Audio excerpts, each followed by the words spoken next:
चिंतन श्री गुरुदेव दत्त. आपण परमपूज्य मामा देशपांडे लिखित येई जे पश्चिमेच्या घरात हे पुस्तक वाचत आहोत. चित्तात आठवा हवा. विपाळे जरी आठवला चित्ता तरी दया आपली योग्यता हे असो दया ते प्रशंसिता गावावी. विपाळे याचा अर्थ दोन प्रकारांनी करता येतो. कदाचित किंवा सहज कसाही त्यांचा आठवा झाला मात्र तो मनात उपयोगाचा नाही तर चित्तात व्हावा लागतो तरच त्यांची जी योग्यता आहे तिचा अनुभव सामान्य माणसास येतो. हे असू देत पण त्यांची वाणीने प्रशंसा केली तरी प्राणीमात्रास लाभ होतो. ज्याप्रमाणे प्रत्येक आईला मुलीचे कौतुक केले की त्याचा आनंद होतो तसे श्री भगवंतांना त्यांची जी रूपडी म्हणजे संत महात्मे त्यांची लेकरे यांची आठवण केली याचे वर्णन केले की आनंद होतो. म्हणून संत सतत स्तवावे. योगी बुडवीत सतत आत्मानं रहस्य स्थित एकाकी यच्चित्तात्म्या निराशीर परिग्रह. गीतार्थ. अंतःकरण व देह यांचे संयमन करून निरीच्छ बनून अद्वैत अनुभवावर आल्यामुळे एकाकी व अपरियही झालेला योगी एकांतात नेहमी आत्मानुभवास तल्लीन असतो. सूर्य कधीच मावळत नाही. पुढती अष्टवेना आईसे दया पावले अद्वैत दिवसे मग आपणाची आपण असे अखंडित. पुन्हा कधीच मावळणार नाही अशा सूर्यनारायणाच्या ओढ्याने ज्याला उजाडले आहे म्हणजे अद्वैत सिद्धांत अनुभवास आला आहे असे जेव्हा होते तेव्हा तो स्वतः मध्ये रमून राहतो आणि तेही अखंडितपणे. ऐतिहा दृष्टी तो विवेकी पार्था तो एकाकी सहजे अपग्रही ज्योती लोकी तोची मनोची. ज्याची दृष्टी विवेकाने म्हणजे पूर्ण अनुभव ज्ञानाने भरली आहे पार्था तो एकाकी म्हणजे या जगतात एक परमेश्वर दुसरे काही नाही असा पूर्ण बोध ज्याला झाला असा आणि तो सहजच अपरिग्रही देखील असतो. तसेच या पृथ्वी तलावावरील वस्तूंबद्दल तर तो निष्प्रिय असतो पण तिन्ही लोकांच्या बाबतीतही तो तसाच असतो. ऐसी असाधारणे निष्पन्नाची लक्षणे आपुलेने बहुवसपणे श्रीकृष्ण बोलले. आतापर्यंत श्रीकृष्ण भगवंतांनी जी महात्म्यांची असामान्य सिद्धांची लक्षणे सांगितली ती अर्जुनाला त्या विषयाची गोडी निर्माण व्हावी यासाठी. जो ज्ञानियांचा बाप देखणयांचे दिशीचा दीप जया दादुलियाचा संकल्प विश्वरवी. कितीही वर्णन केले तरी अपुरेच. जो सर्व जे ज्ञानी आहेत त्यांचाही बाप आहे व ते जे पाहतात ते ज्याच्या सत्तेने पाहतात म्हणजे त्यांना जाणवतेपणा देणारा तसेच ज्याच्या संकल्पाने विश्वाची रचना होते असा भगवान श्रीकृष्ण असून त्याचेच आणखी वर्णन आता माऊली करत आहेत. प्रणवाची पेठे जहाले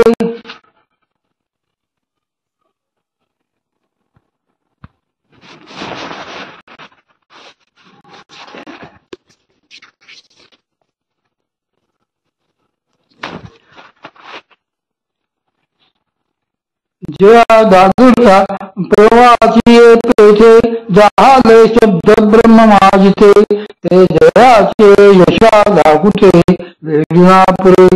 प्रणवाच्या पेठेत शब्द ब्रह्म नावाचे जे महावस्त्र मिळते ते घेऊन जरी त्याच्या यशाला झाकण्याचा प्रयत्न केला तरी जे झाकले जात नाही असा तो आहे. वेदात उपनिषदात म्हटले आहे की यतो वाचो निर्वर्तन्ते अप्राप्त मनसस्व तैते ब्रह्मानंद वल्ली. देवांनी त्यांची स्तुती करायची म्हटले तर अशक्यच. जयाचे आदिके तेजे आवो रवी शशीचे वणजे म्हणून जगये भैसे जे सोया. ज्याच्या अंगाच्या तेजामुळे रवी राशी हे जगात प्रकाशमान करतात,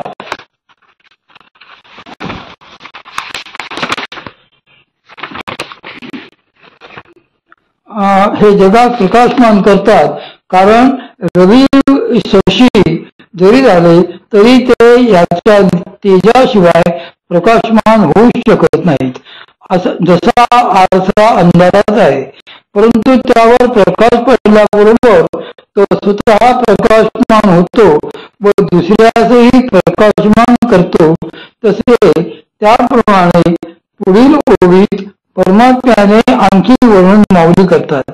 हा अगार नामजी एक जयाचे पाहता गगन नाही तिचे ताचे गुण एक एक काय तयाचे करशील तू.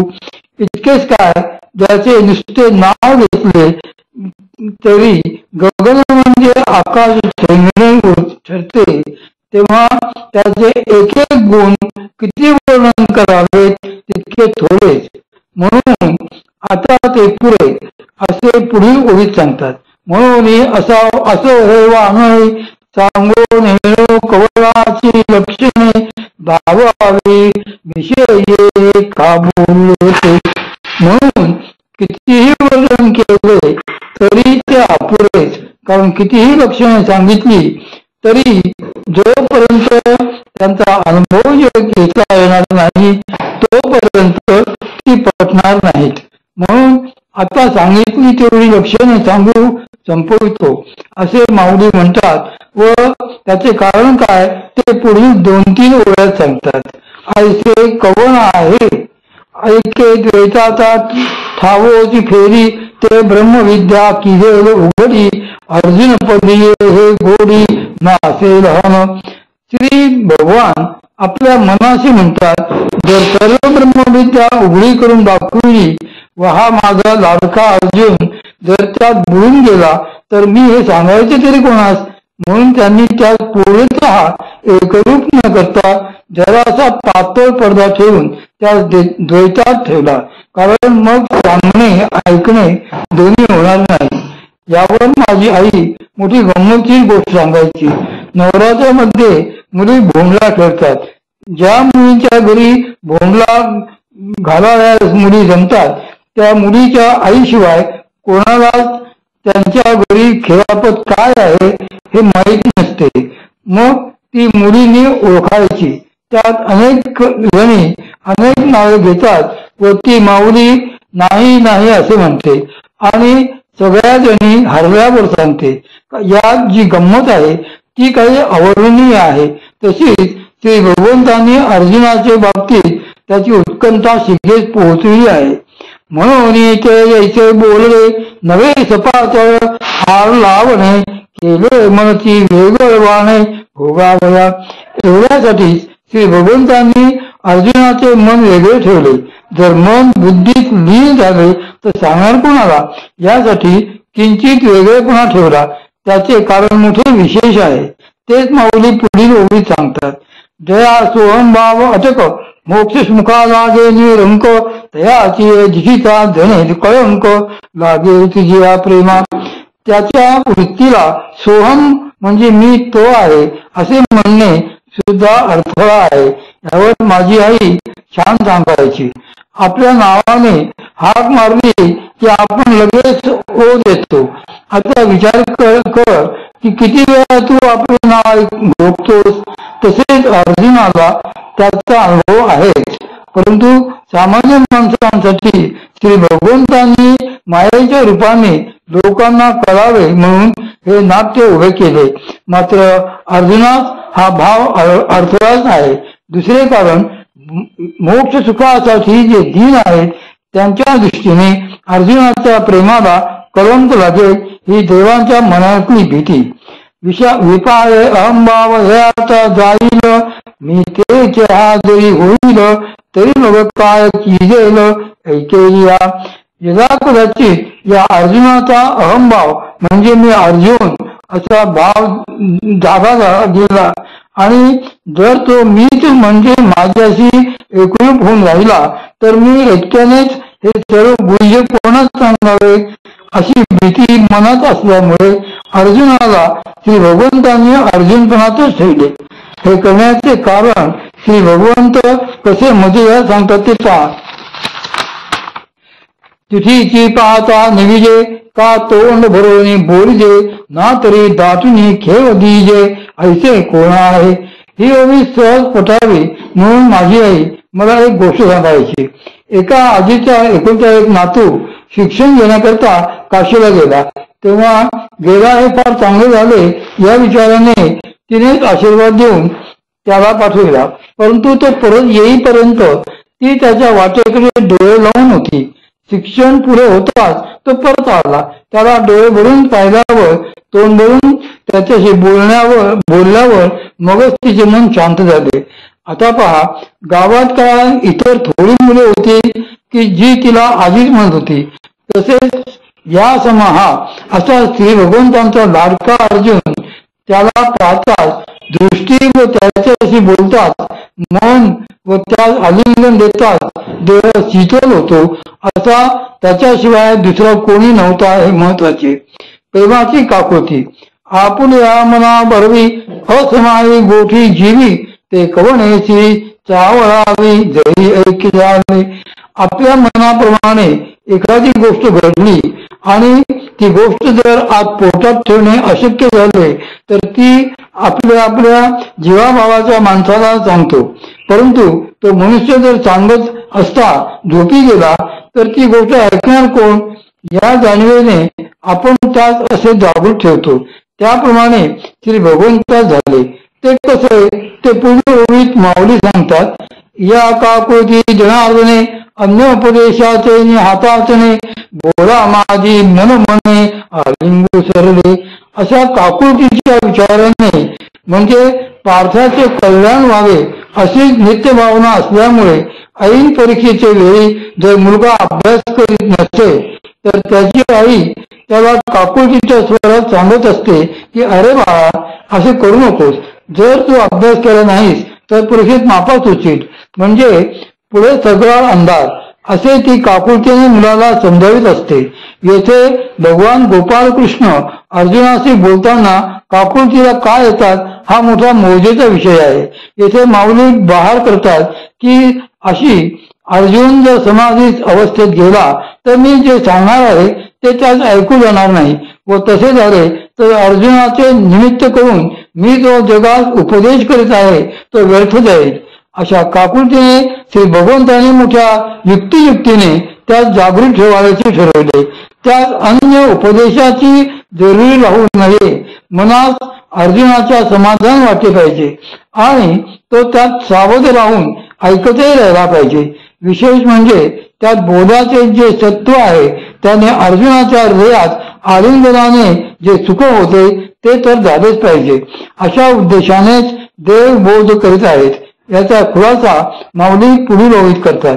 अर्जुन कृष्ण सुखाचे रिपडे हे परिस्थिता जरी कानडे तरी जानमा पार्थ उघडे श्री कृष्ण सुखाचे रिपडे होतले गा. वरच्या ओळीत सांगितले जरी आपणास ऐकताना अवघड किंवा चमत्कारिक वाटले तरी हे लक्षात ठेवावे की पार्थ हे देवाचे उघडे स्वरूप आहे. आमची आई याला मोठा गमतीदार दृष्टांत द्यायची की सोने उघडे आहे का झाकलेले. मी म्हणायचे उघडे.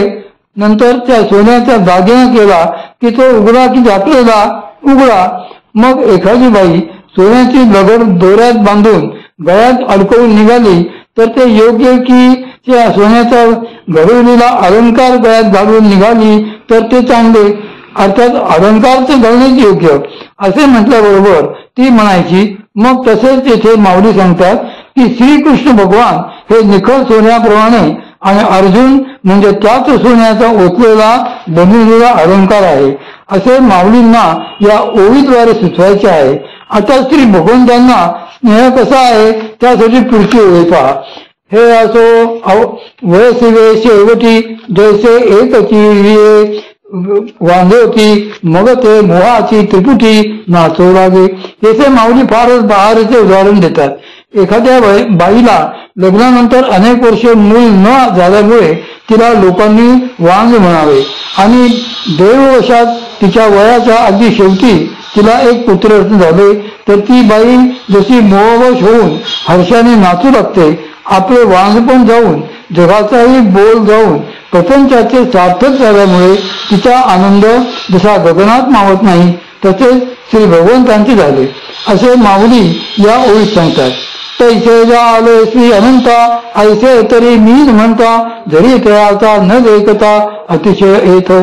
त्या वांग स्त्रीस झालेल्या पुत्रोत्सवास जसे उदाहरण येते तसे श्री अनंतांना म्हणजे श्री भगवंतांना झाले असे मी म्हणत नाही असे माऊली म्हणतात.